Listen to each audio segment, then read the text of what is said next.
Hey everybody, welcome back to the Quest for the Bestest. It's the podcast where we look at all the best pictures in random order. That's the shtick. And today we are looking at Oliver! And boy oh boy, do we have some things to say. I think some of us have been saying things in veiled messages to each other. Things like, well, I won't spoil it. We'll get to it. You'll get to hear it soon enough. This movie's from 1968. It's a musical. You know, when we love to get a musical on the old Quest show and we get to talk about it. And I think the dialogue, the little discourse about this one will be slightly different. I'm joined by Tanner, Tucker, and Abram. Everyone's here this week. We're all back, ready to do the spiel, talk about a movie. But first, we have to revisit last week just for a moment. We're going to go back into World War II, talk about Bridge on the River Kwai, where we ranked it at number 10 out of a whopping 34 movies. So that list is getting up there in size. Now, Tucker didn't join us on that episode, so his vote was not counted. He did tell us the vote, so I don't know. If you're thinking about the holistic view, not just the per episode view, it maybe is a little lower than that. But the official ranking spot is number 10. Okay. Yep. Without further ado, let's dive into some Dickens. Why don't we? Who wants to start? I'm just going to start because I don't really want to do a synopsis of this because we all know what happens in Oliver Twist. There's a poor little British boy. That's about it. I don't know. He becomes a criminal, kind of. Not really in this movie. But I just want to say that as we were starting this, I realized this is the unholy trinity of Quest content, right? You've got musical, which, you know, most of the time doesn't go over too well. You got 60s movies, which we've got a whole slew of those, and we've got British people. This is the worst possible outcome for a movie to converge on. And I think that's about where we're going to come down on this because it's not a great movie. It's just not very interesting. I did not like it that much. No. I have to concur with you there, Tucker. I would have to concur with you because I have just a bevy of notes about various things I disliked about this. We'll get into all of this, but I mean, of the three negativity points that Tucker listed off there, I mean the musical part was probably the best for me. I thought some of the songs were pretty fun, but as like a story, I think it's a pretty weak retelling of Oliver Twist. And we've made our thoughts on British people well known. Watch Tom Jones' Card in the Corner if you really want to understand the potency of British humor on our opinions of films. Abram? I have some British people notes on here too. Okay, great. So Abram, I want to hear your thoughts. So I actually like Charles Dickens, and I have read Oliver Twist. As people who have both read the book and seen this film,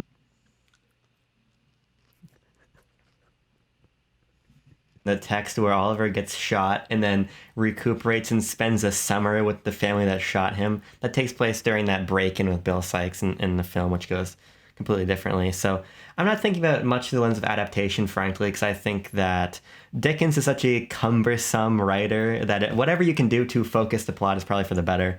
But I think I hated this movie. Yeah. I don't think it's bad. I actually think it's quite good. I think that the choreography is incredible. I think that the production design is really great. I think that the narrative is interesting. I think the concept of Fagin's boy is pretty cool. I like a lot that the film does, but so I've been advised not to talk about this, but my thoughts on Oliver are very similar to my thoughts on the video game Banjo-Kazooie. Now, don't worry, you don't need to know anything about video games to understand what I'm trying to say here. Banjo-Kazooie is a platforming game from the 90s that people love, considered to be at the pinnacle of its genre, and I can objectively recognize what's good about it. But all the characters in the games are animals who make just abhorrent noises when they speak. and I think my thoughts on Oliver are very similar to that, where I can recognize the merit, but I just hate whenever anybody says or does anything. And it makes it really hard for me to engage with the film, even when I can recognize the objective qualities here. And I think that this is an objectively quality film. I just don't like it at all. Sure, yeah. That's a great metaphor, Abram. Thank you for sharing. I'm going to have to concur with the rest of you guys. I'm going to use Abram's word. I hate this movie also. Don't really lay that out there that much, because I do try to see the best in things, including films.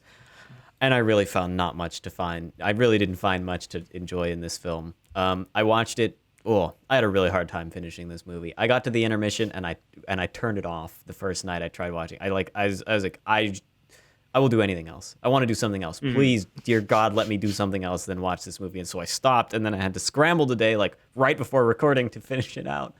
And yeah, I'm really bored by this movie. I'm really bored by it, and yeah, I don't really know what's going on. It's not grabbing.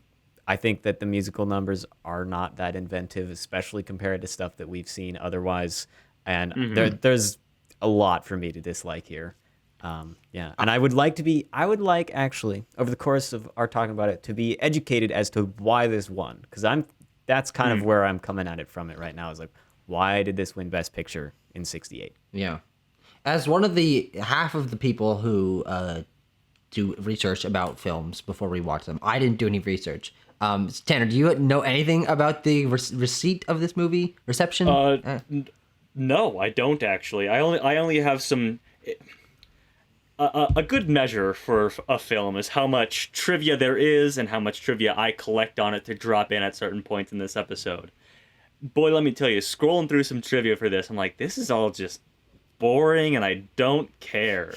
So I grab the best bits and I'll drop them in every so often. But the reception of the film, not at all. Tucker, do you have the wins and noms pulled up? Otherwise, I can grab those as well. Okay. I want to hop in for a second, actually, because I want to actually. I really don't want to end up in the position where I'm the one defending Oliver for this review. Sure. But Timo, I gotta disagree with your idea about the musical numbers. I think that I agree with you. Yeah. I have serious issues with them in broad strokes. I think this film falls into the trap of every time something happens, there must be a musical number associated with it. But I think that the actual performances, aside from Oliver, which is awful, I think that the performances are really hearty and compelling, and the choreography is so interesting. I think that even though it takes us like 45 minutes to get out of Fagin's hideout to go do the pickpocket, what they're able to accomplish in that space is really inventive. And especially the first number, when we meet Dodger in the streets there, that choreography, the number of people that are there, everything, it's really well done. I think that the case for this film winning Best Picture, having not knowing the other nominees, is pretty clear. I mean, there's a lot of ambition here, and I think that ambition comes through. I just don't think that the final product is compelling, despite how much work clearly went into it. Yes. Quick piece of trivia before I do wins and noms. That number, the Artful Dodger number, consider yourself took 3 weeks to film. So there you go. Right. But here we go. Wins and noms. Best Picture, obviously. Yep. Best Director won. Set Direction it won. Best Sound it won. Best Music it won. It also was nominated for Best Actor in a Leading Role for Ron Moody as Fagin, Best Actor in a Supporting Role for Jack Wilde as the Artful Dodger. Sykes? No, Jack Wilde played Artful Dodger. Yes, he was the kid. Guess. Well, he was like 16 when he played it. I actually looked this up because I was kind of curious while I was watching because I didn't actually want to watch the movie. Best Adapted Screenplay nominee, Best Cinematography nominee, Best Costume Design nominee, and Best Editing nominee. Now, here's the thing. None of those are unreasonable. I don't think this is a very good film, but I think most of it comes down to the storytelling and the characters and all of that, which and thematic importance, which is non-existent in this film. But what I'm going to support Abram here on is I'm probably the most positive on this film overall, because I think that this is a pretty quality movie, even if I don't connect to it.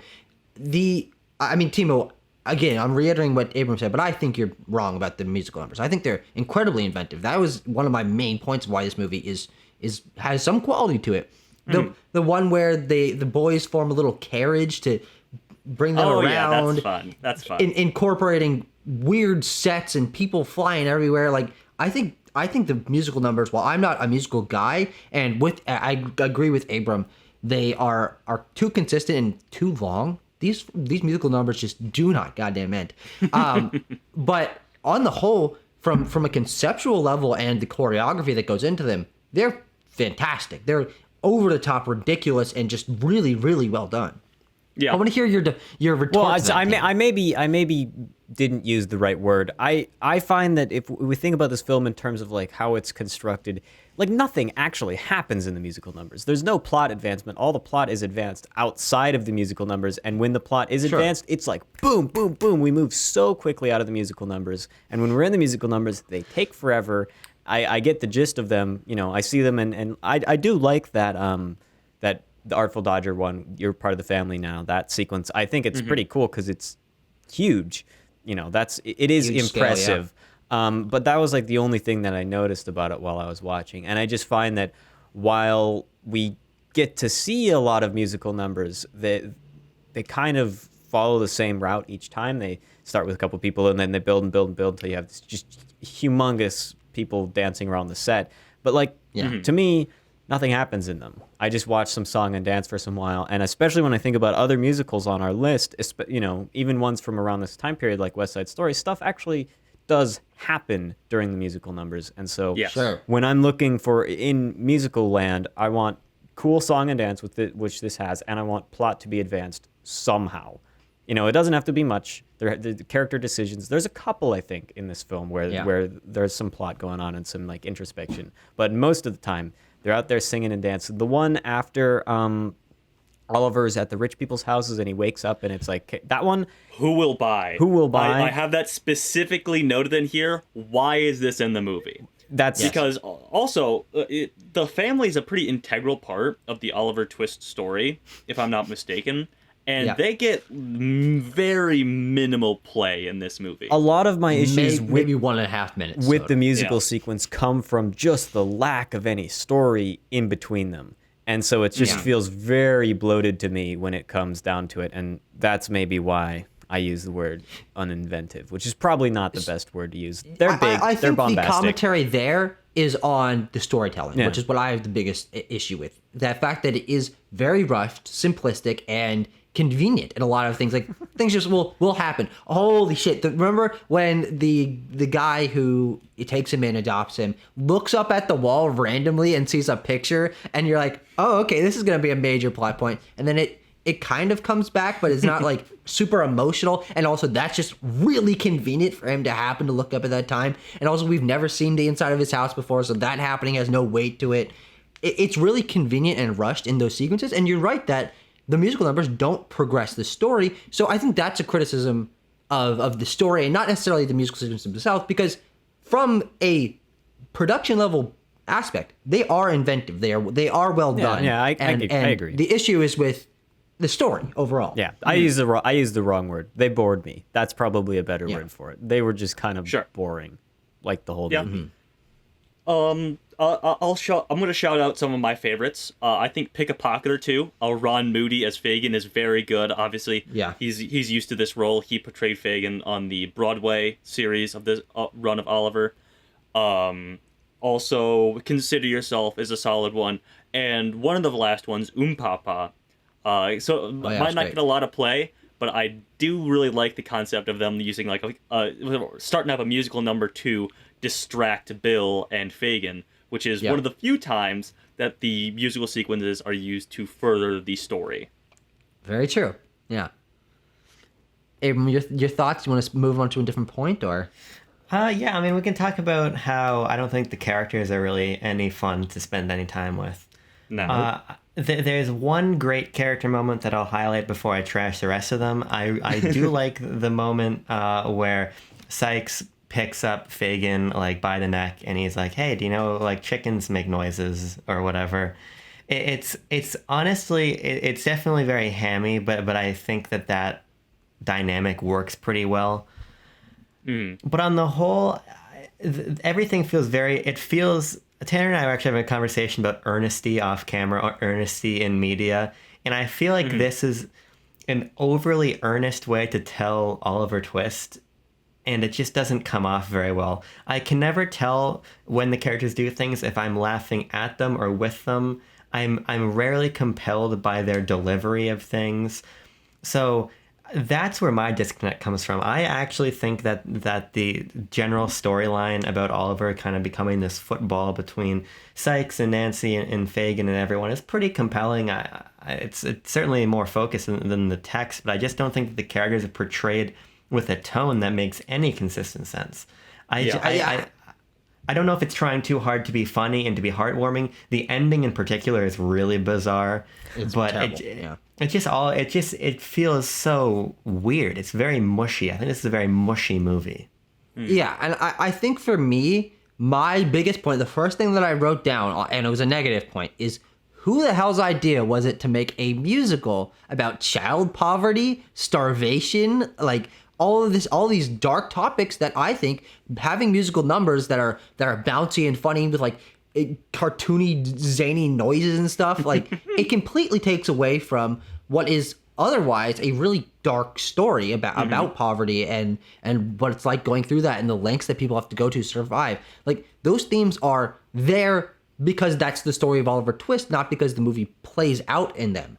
And I was just very frustrated by especially that opening sequence where they're asking for more food, which is terrible. These kids are being worked to the bone. They're starving, and these guys are just like eating in the other room, but they're like bouncing around, and the guy's going, oh, and it's like, is this? Do you want me to laugh at this or like be shocked at the horrors of like poverty? It's just totally inconsistent, and I think it was a terrible idea to make this into a musical.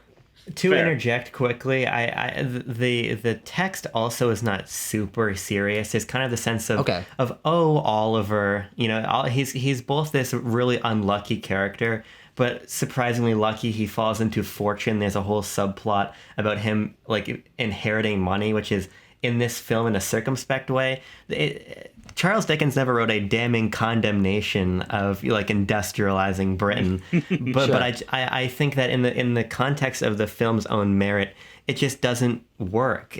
I talked to Tucker about this. There's this scene when Oliver meets Fagin and it cuts to a reaction shot of Fagin to the boys to an owl that turns its head 180, and I burst out laughing, and I didn't understand. Is that supposed to be funny? What's going on here? Why is this owl even here? It just feels like the film doesn't even know what kind of tone it's trying to strike. Yeah. Yeah. Abram, you said a little phrase in one of your rambling tangents. I'm just kidding. Sure. Yeah, you've had some very solid comments on this film so far. But you compared Oliver to a football, and I think we should talk about Mr. Oliver Twist in this film, as portrayed by Mark Lester, because he's the main character, quote unquote. He's the titular character. He's not the main character. He's the titular character. Well, I guess he is the main character. Fuck. The story follows him, but he's really a shadow of a wisp of a character. Because I really disliked one thing in this movie. He has one action. He asks wants for more more food. food, and then the movie goes, and he has no agency. He has no development. He has nothing. He is very much so a football to be thrown around between the other characters of the film, which is He becomes interesting. a MacGuffin. He does. I think that's an interesting conceit for a main character, but it's just not executed very well, and I don't really think that's helped by the musical aspect of it. If we have a serious movie where you can really understand that this character is powerless and we can feel how he feels so powerless, that's cool. But I don't ever know what Oliver's thinking. He's got this little face. It's the same face every single shot. Okay, so if I may go off about Mark Lester as Oliver here a little bit. Okay, Tanner. This kid has the worst singing voice I've ever heard from a musical main character. It's breathy, it's too high, it sucks, he's just fluting around his voice. Come to find out, while reading trivia in this, it's not his voice. Yeah, it was dubbed. It's the voice of the daughter of the music supervisor for this movie. Huh. So, Why? I ask you, why would you cast... there's a quote from John Green, I think the musical supervisor name is. Johnny Green, yes. Johnny Green. Johnny Green revealed on the 20th anniversary of this film that Mark Lester was tone deaf and arrhythmic. So why the hell would you cast him out of 5,000 boys that auditioned for this role? 5,000. You casted a kid who can't sing, who is annoying to look at and be around in scenes, And might I add, the third bit of trivia about Mark Lester here, when he finally got paid for this role, when he was 18, went out and bought a Ferrari with his money. So Yes! I hate this guy. Let me I am hate proud this of him guy. for buying a Lamborghini with his money because that is a dumbass decision and it fits the movie very well. He's a Full House character. It's that simple. He's put in he's not a good actor or a singer, but also he's not put in any situations where he could demonstrate that he is one of the two if he was. Yeah, and I think my biggest issue with the story arcs and characters and everything of this film is that your entire connection to the character of Oliver Twist is that he's a cute kid and you don't want to see him be in a bad situation because you think kids should be treated nice because they're innocent. Nah, fuck that kid.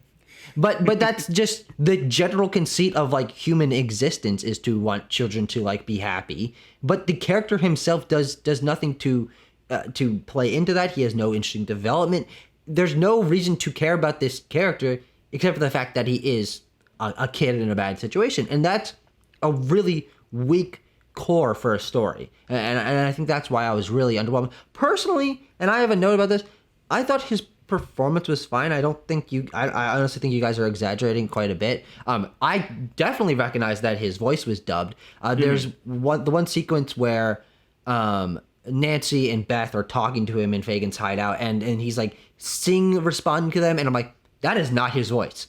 What the hell is happening? Like, that is very clearly dubbed. And it's a little girl's voice. After that, I was able to tell, oh no, this wasn't him at all. Like, this was definitely dubbed over, and the dubbing is good. Like, it matches his lips and everything. But you're right in that it's not a good singing voice. Yeah, it's a very strange choice. I will call you out now, adult woman Kathy Green. You have a bad singing voice, and you should never work again. Oh my The only God. reason you got this gig is because your dad was the music supervisor.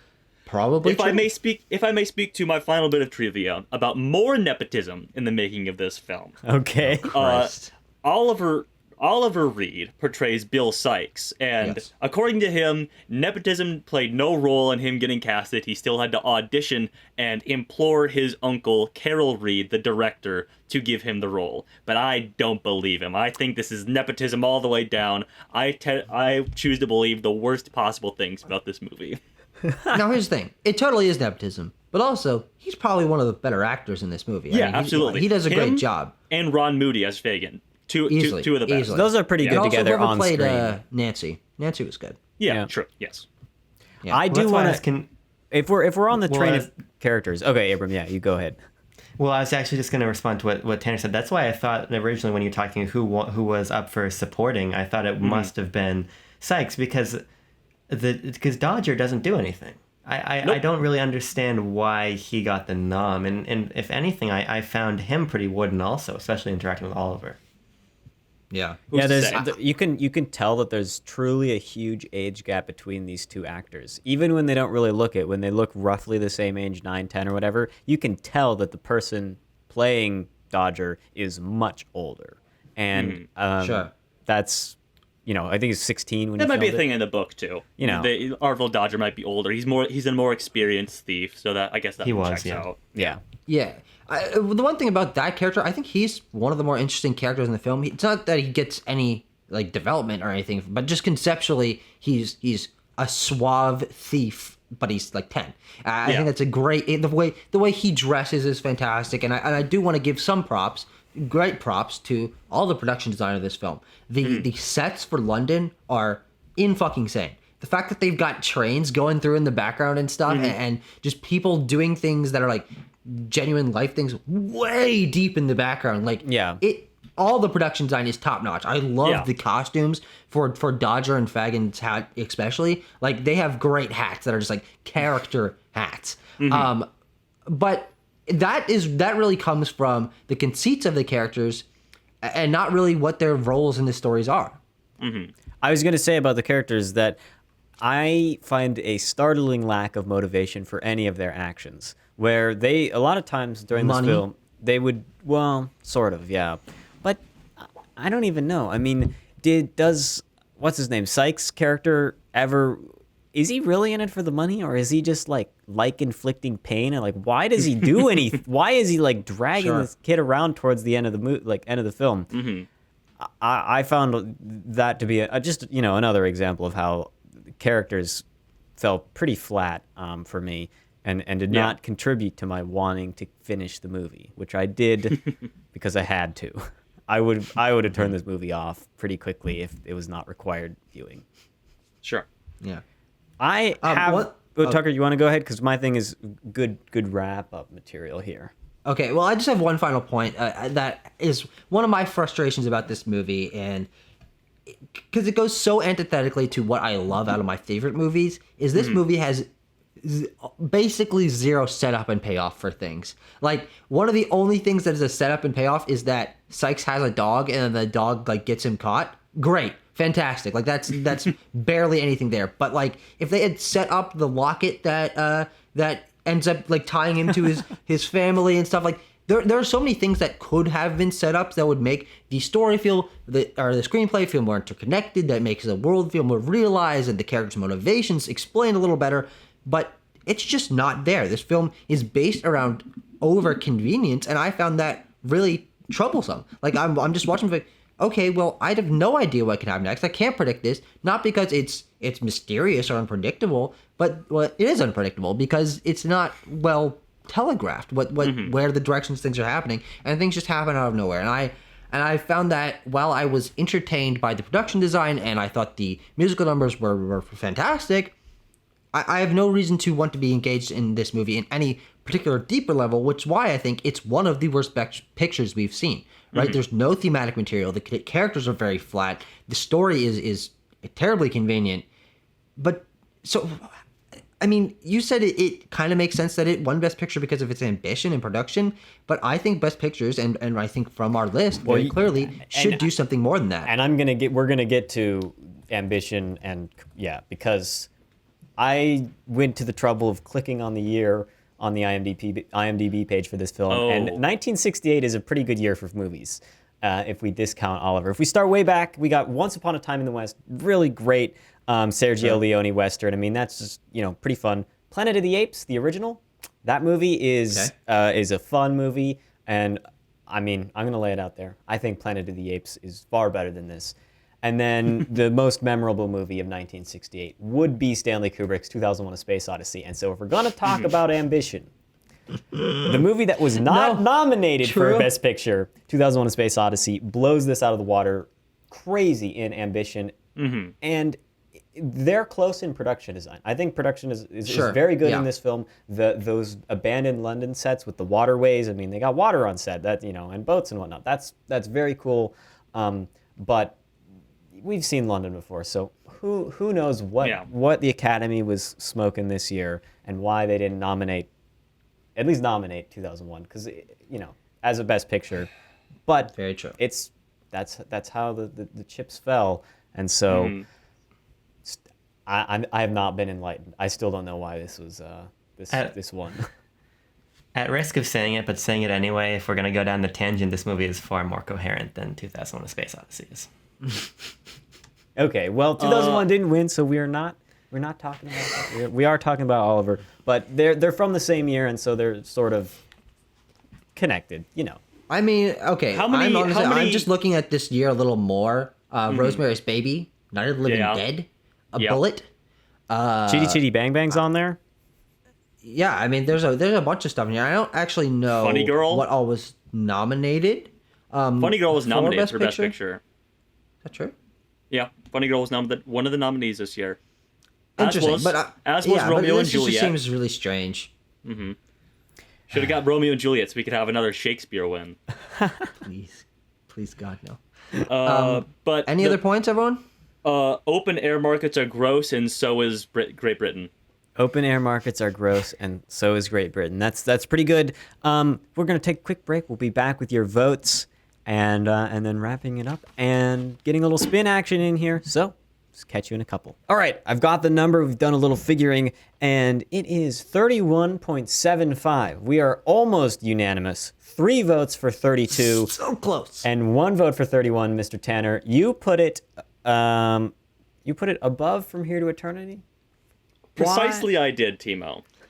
Oh Christ! Because I would rather rewatch any of the Umpapa, maybe like Consider Yourself or Pick a Pocket or Two. I'd rather rewatch any of those sequences as opposed to any section of From Here to Eternity. I think the consistent production design of Oliver is better than From Here to Eternity. I think I had more fun watching like Ron Moody really ham it up as Fagin, or Oliver Reed really encapsulate the classic Charles Dickens villain. He's like, "Oh, I'm gonna get you kids," or whatever.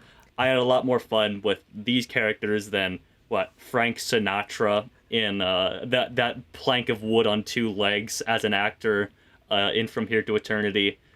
I think that this is just a tinge less boring than From Here to Eternity. Okay, well, there you go. Yeah. And here's the thing: I don't have the energy to retort that. I do think that you're significantly wrong. I mean, I think From Here to Eternity is low, and that's something that we've had established. But just as not only a movie, but a Best Picture winning movie, this does so much less in terms of character depth and storytelling. Like, just because this has better sets, the sets are fantastic in this. Yeah, that is an element of a solid movie. Yeah, but I don't think that in any way outweighs just the lack of storytelling ambition that is on display. I mean, it's here. low. Like, Trust me, it's low. yeah, we're counting shits and shits right now, and I'm not gonna completely destroy you for this. I may at a later date, but yeah, no, I think you're very wrong. I will I will say wrong. that for a little while there's a possibility I was going to put this at dead last, but I don't quite think it deserves that. I think being in striking distance of dead last is good enough for this film. So number 32 is where we're going to put it. It's going to go in between From Here to Eternity and Tom Jones. Okay, real quick. Tom Jones is compare Tom Jones to Oliver. How similar, different? I just want to know for fun, real quick. Tanner, you can start. I can excuse Mark Lester's annoyance because he's a child. I cannot excuse whoever was in Tom Jones for being an annoying British person because he was a full-grown adult. Yeah, a very salient point, Tanner. Indeed. The reason I decided to put it. Oh, actually, Abram, I want to hear your thoughts. So the thing that I think this film has over Tom Jones is that they're both adaptations, but this one does something with its source material opposed to just trying to squeeze it all into, a feature length. I think that the ambition and precision of deciding this element of Oliver Twist is what we're going to take and extract and build out of. I mean, of course, original songs for Broadway and everything, right? But there was so much work that was done to, like, I think the best adaptations of unwieldy old books find the story within. I think that's far more compelling than just the general malaise of nonsensicality that persists throughout Tom Jones. So I think that they're commensurate, but this is better. This is a little bit more precise. Mm-hmm. Yeah, and honestly, I was thinking back to Tom Jones, obviously. The two movies, British people, old movies, annoying characters, gross production design, intentionally so. Very, very similar, sit in very similar spots. They are literally one spot apart. But I do think that the musical aspect of this movie, while I don't think it was a good idea, and I think it harmed the movie overall, it is more memorable than anything in Tom Jones. When I look back, I don't know, there was like kind of incest and like they sloppily ate a pear. Like those are the things that I remember from that movie, and I do feel like. I'm future projecting here. I will remember certain aspects of this film a lot more and more fondly than I do with Tom Jones. Well, Tucker, it's funny you say that because that's basically exactly how I feel about this movie and From Here to Eternity. The only things I remember about From Here to Eternity are the incest, the sloppily eating a pear. Very reasonable. Very reasonable.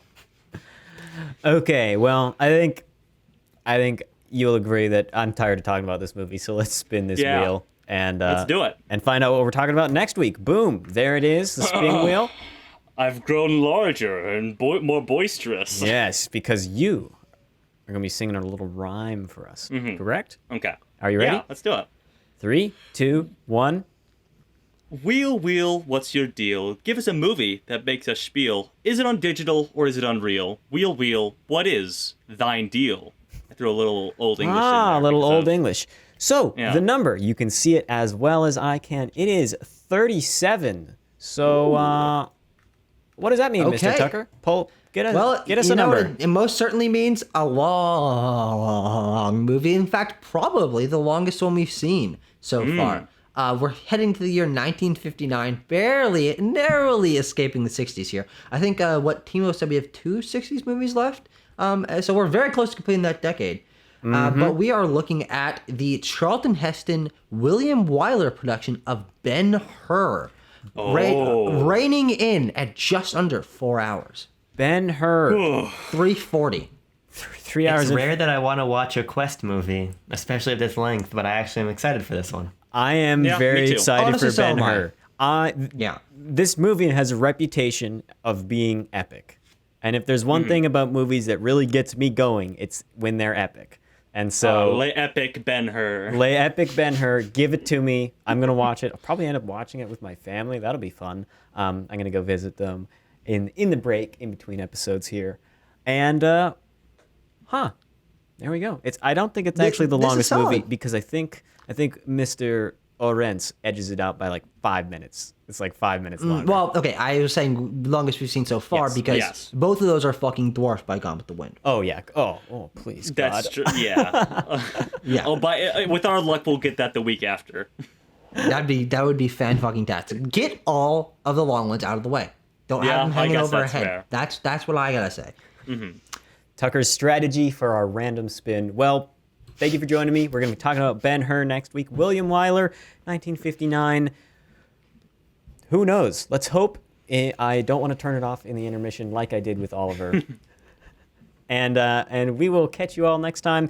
If you're watching on YouTube, hit like and subscribe. If you're listening on Spotify or Apple Music, like it or rate it 5 stars or write a nice review. Do what compels you.